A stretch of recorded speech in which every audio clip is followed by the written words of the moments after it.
Según rezan contos vellos e moi antigas consellas, os lobos feroces comen as inocentes ovellas.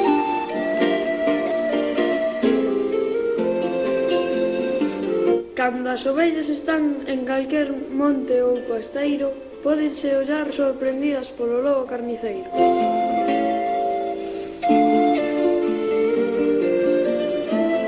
E hai lobos moi astutos.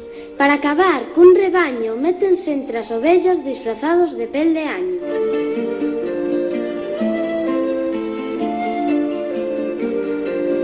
E hai lobos tan agudos, lobos hai, que caen sobre as ovellas sen deixarlles decir ai.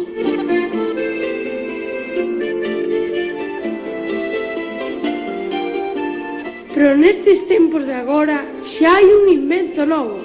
É que aparecen ovellas que acaban comendo ao lobo.